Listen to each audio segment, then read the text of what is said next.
du logement. En gros, c'est la déclinaison régionale du ministère de l'écologie, c'est-à-dire l'État en région, qui travaille sur ces histoires d'environnement, d'écologie et qui gère justement l'application de la directive nitrate, qui est une directive européenne, ici en France et en région centre, en fixant des réglementations adaptées au territoire. Voilà. Michel Lebel, si vous voulez bien poursuivre pour la CEPANT, c'est la même question. Voilà, bonsoir. Je voudrais faire une petite rectification. Mon nom, c'est pas Michel Lebel, mais Michel Bell, tout simplement. Mais ça n'est pas grave.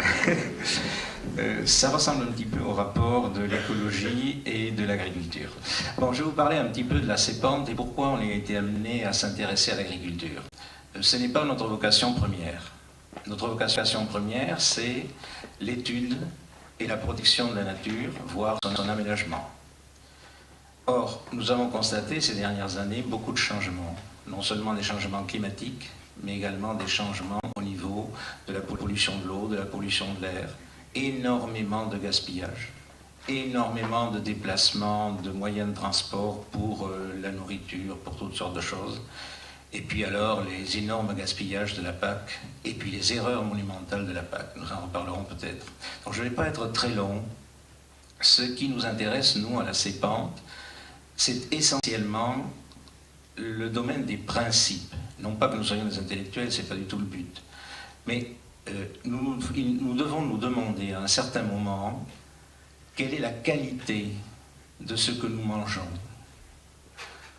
Pourquoi y a-t-il tant de personnes qui grossissent? Quelle est la valeur quantitative de ce que nous consommons?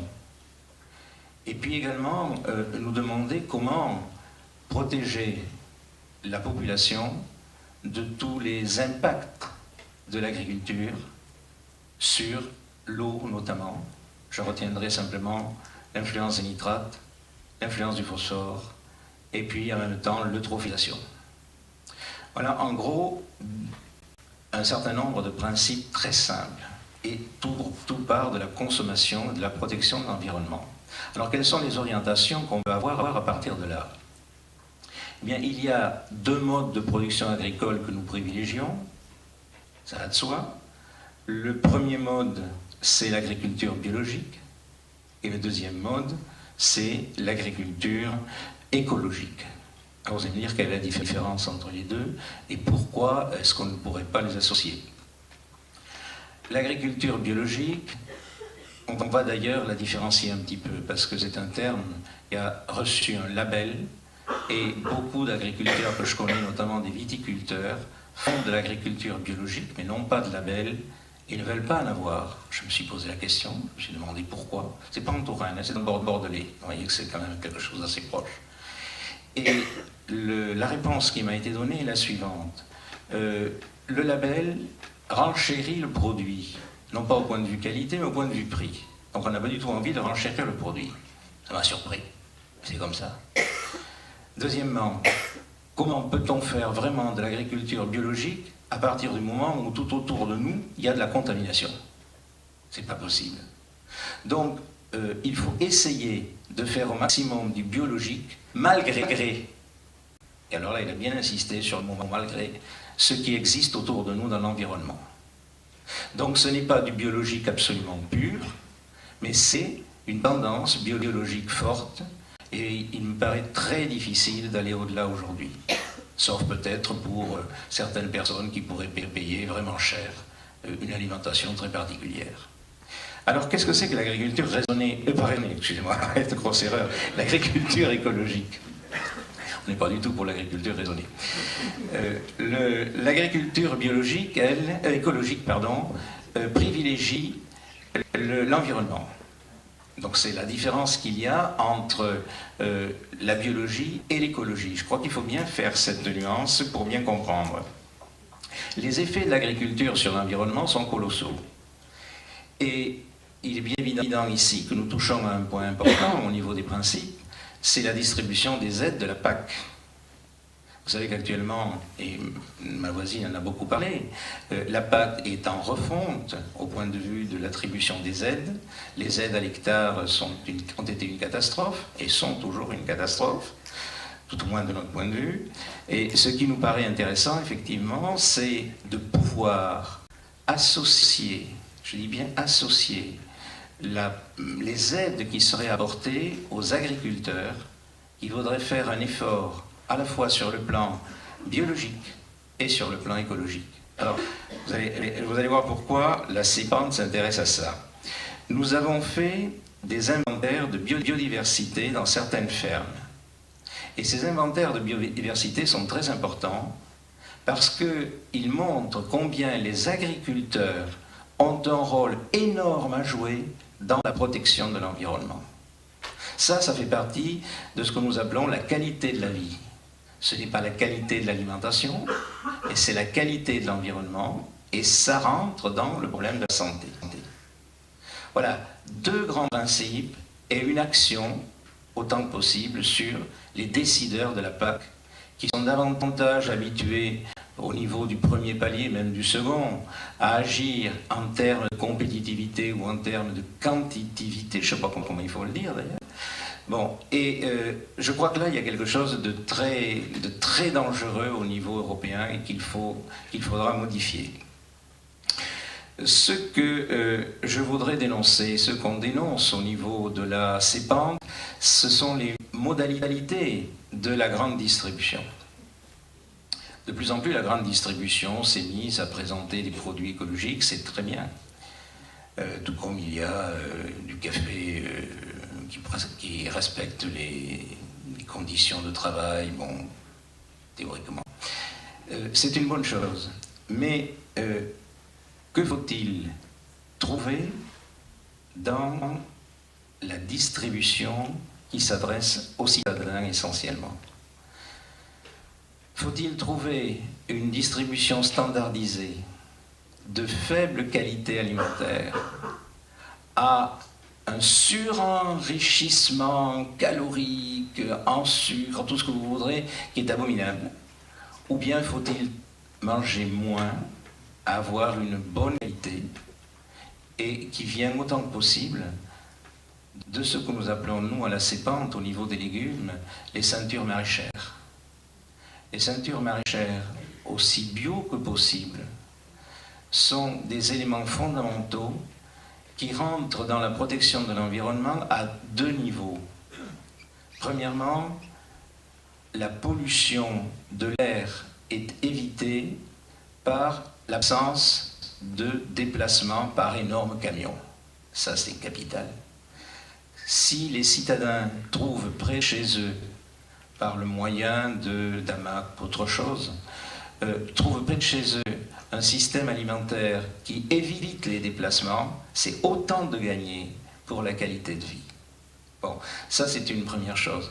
Une deuxième chose, il faut autant que possible éviter l'accroissement des constructions sur les terres fertiles. Et ça, vous savez que d'une manière générale, les maires sont assez peu attentifs à ces choses-là. Pourquoi?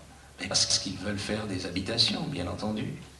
Et où va-t-on faire des habitations? Sur les terres les plus proches. Et que sont les terres les plus proches en général? Ce sont des terres les plus fertiles. Donc il y a là un problème municipal énorme et nous invitons les maires à réfléchir sur ces questions-là. Nous invitons également le Conseil général à réfléchir là-dessus. Bon, et puis alors, le dernier point que je vais aborder, je ne vais pas être plus long, c'est un point qui est abordé également par la préfecture et par la région, c'est le problème des zones vulnérables, c'est-à-dire la pollution de l'eau, la pollution du sous-sol. Et même la pollution du sol, puisque les villes s'alimentent en eau, soit avec les eaux de surface, soit avec les eaux des nappes phréatiques, entourant essentiellement le Cénomanien. Pour agir sur la protection de ces eaux souterraines, je ne parle pas de l'eutrophisation pour le moment, mais pour agir sur la protection des eaux souterraines, l'État envisage quelque chose qui va faire frémir, et qui fait déjà frémir sûrement les agriculteurs qui font beaucoup d'arrosage, c'est le classement, je dis bien le classement en zone vulnérable de parties du territoire, non pas à partir des moyennes de densité de nitrate, mais à partir des pics de nitrate. Et ça, c'est quelque chose d'extrêmement grave, puisque si une zone est classée vulnérable pour l'arrosage, les céréales ou quoi que ce soit, si une zone est classée, eh bien automatiquement, les quotas de prise d'eau vont être très faibles. Donc il va y avoir là quelque chose qui va impacter énormément la production agricole. Alors, vous comprenez pourquoi la CEPAN s'intéresse à ce problème-là. Parce que nous sommes ici au cœur de la protection de la nature et de la protection de l'environnement. Voilà, ce que nous voulions dire, c'est que l'agriculture est un instrument, et même, je dirais, une communauté de vie qui a fonction de protéger l'environnement tout autant que l'alimentation. Alors, à partir de ces principes-là, on peut réfléchir avec les agriculteurs à ce qu'on peut faire pour améliorer. Mais en tout cas, il ne s'agira pas d'accroître la compétitivité par des moyens artificiels, par des intrants de toutes sortes. Il s'agira de voir quelle va être la qualité de notre vie, la qualité de notre alimentation. Il ne s'agira pas de faire des miracles, mais mieux manger, c'est peut-être mieux utiliser notre planète. Éviter à tout prix le gaspillage. Vous savez, ce qui se perd comme produit alimentaire aujourd'hui, j'entendais encore ça ce soir à la radio en rentrant. 47% des produits alimentaires périssent. Périssent. C'est effrayant. Donc ce n'est pas tellement la quantité qu'il va falloir augmenter, c'est éviter le dépérissement de ces biens absolument précieux que sont les biens alimentaires, les biens respiratoires, et puis les biens, d'une manière générale, de paysage et d'environnement. Voilà, je crois, l'essentiel de notre réflexion.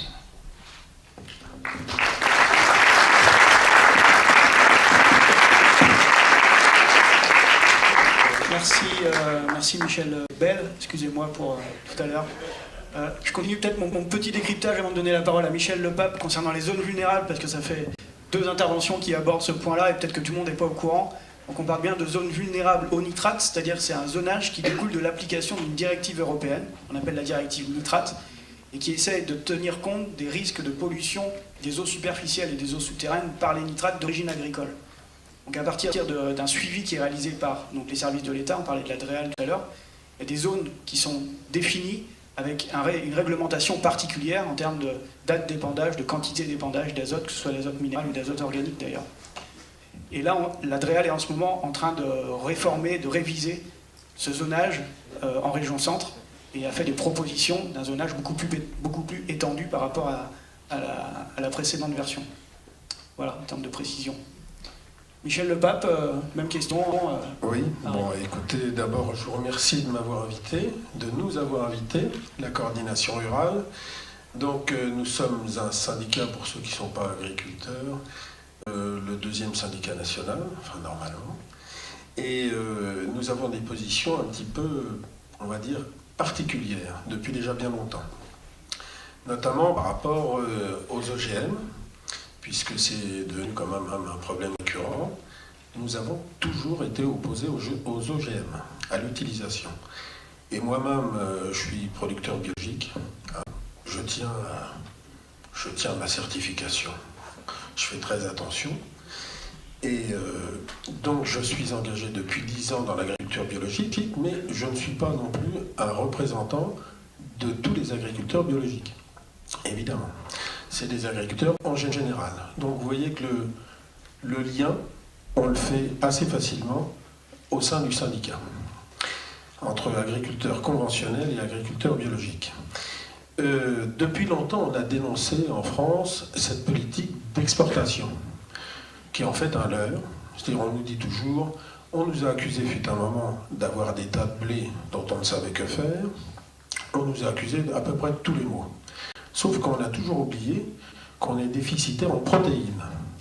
Et là, quand on voit qu'on doit s'élever contre la production OGM, et puis les gens voudraient bien quand même consommer, savoir ce qu'ils consomment et ne pas consommer des OGM, Et ils découvrent simplement qu'on a un déficit énorme en protéines depuis le plan Marshall qui est hérité des négociations d'après la guerre 40, quand même, enfin 44. Voilà. Alors donc, nous pensons il est urgent, il est même un peu tard, de lancer un plan protéines plutôt que se lancer dans le diester, qui est au bas mot, pardonnez-moi, une imbécilité, mais qui enrichit beaucoup de gens, et d'avoir des variétés qui soient intéressantes à utiliser et d'avoir une indépendance au niveau protéines. Puisque quand on importe du soja d'Amérique du Sud, je ne pense pas que pour la planète ce soit très intéressant. En plus, pour la biodiversité, c'est intéressant d'inclure des protéines dans chaque ferme pour pouvoir avoir une rotation intéressante au niveau de l'assolement. Donc cette indépendance, nous y tenons et nous nous battons pour ça. Bon, la pollution, je dirais que je représente quand même des agriculteurs. Alors des fois, il y a des choses qui m'irritent un peu. On tape souvent sur les agriculteurs, mais il y a aussi beaucoup d'autres gens qui polluent. Les communes, par exemple. J'en voyais d'ailleurs il n'y a pas tellement longtemps, traiter carrément, pas dans les cours d'eau, mais juste sur les trottoirs. C'est absolument délirant. Mais ça se fait encore, et ça se fait partout. Et ça représente au niveau des pesticides à peu près, je crois, n'hésitez pas à me reprendre, entre 10 et 15%. C'est pas innocent. Je crois que l'engagement, si on veut vraiment aller vers une agriculture plus respectueuse, il faut que tout le monde y aille, il faut que tout le monde aille dans le même sens. On ne peut pas faire tout reposer sur les agriculteurs. On a dénoncé depuis longtemps la pollution en acide phosphorique. On a dit qu'on s'était trop concentré sur l'azote. Et il y a quand même beaucoup d'autres sources de pollution dont il faudrait s'intéresser, je crois, et qui concernent aussi l'agriculture. L'opposition nord-sud, j'ai noté un peu comme ça, je crois qu'on ne va pas... quand on préserve des agriculteurs dans le nord de l'Europe, enfin, disons dans les pays du Nord, on peut préserver aussi l'agriculture vivrière dans d'autres pays. Parce que c'est pas la peine de ramener de l'huile de palme d'ailleurs pour pouvoir mettre dans des produits tout préparés quand on est capable de produire de l'huile aussi en France correctement. Je crois. Enfin, ça me semble du bon sens. Et je crois que l'agriculture vivrière doit être préservée pour pouvoir justement préserver de la famine. Puisque quand même dans beaucoup de pays, on met vraiment les gens devant le pied du mur, surtout avec les OGM, en les obligeant à produire des choses dont ils ne vont jamais utiliser, qui sont vouées qu'à l'exportation. Et à enrichir énormément d'importateurs. Suivez mon regard, il y a quand même des gens en France qui vivent très bien de ça. Je pense que produire aussi, souvent on accuse l'agriculture de produire. Mais moi, même si je fais de l'agriculture biologique, j'aime bien produire. Parce que je veux vendre un produit, j'ai pas de honte à faire un chiffre d'affaires, et surtout, il faut aussi que je fasse vivre ma famille, et il faut que je paye mes dettes. Ça, c'est important. Donc, on est une entreprise, on n'a pas le droit de faire n'importe quoi, mais il faut équilibrer les comptes. Il faut nous donner les moyens de le faire, peut-être se donner des objectifs, ça c'est vrai, mais il ne faut pas non plus tout le temps penser qu'on ne va pas produire. Je crois que c'est important de produire. Voilà, donc la préservation des terres, c'est aussi un sujet qui a été abordé avant. Je crois que ça fait longtemps qu'on essaye aussi de préserver les terres et on dénonce aussi au syndicat, on est plusieurs à l'avoir dénoncé depuis longtemps, le bétonnage des terres et vraiment l'utilisation, le saccage des terres fertiles et agricoles. Ça, il est temps. Il y a une petite mesurette il n'y a pas tellement longtemps, j'espère que ça va aller plus loin, parce qu'à cette cadence-là, il n'y aura plus beaucoup d'agriculteurs en Occident, je crois qu'on va être bétonné partout. On passe à une ligne LGV, on n'utilise pas les lignes existantes, on passe à côté, vous voyez les impacts, c'est terrible. Jusqu'à maintenant, j'ai vu aucun gouvernement revenir sur ce qui a été dessiné. Et puis, je crois qu'il faut que tout le monde se sente concerné quand on dit préservons des agriculteurs, Demandez-leur éventuellement de produire d'une certaine façon, acceptez aussi des contraintes. Je crois que dans la salle, il y a beaucoup de gens qui acceptent des contraintes, mais parlez-en autour de vous. On ne pourra pas manger n'importe quoi, n'importe quand, si on veut manger naturellement. Et ça, c'est du bon sens, c'est tout. Enfin, moi, je vais m'arrêter là pour l'instant, mais je vous remercie encore de l'invitation, et à chaque fois que vous nous inviterez, on essaiera d'être présents.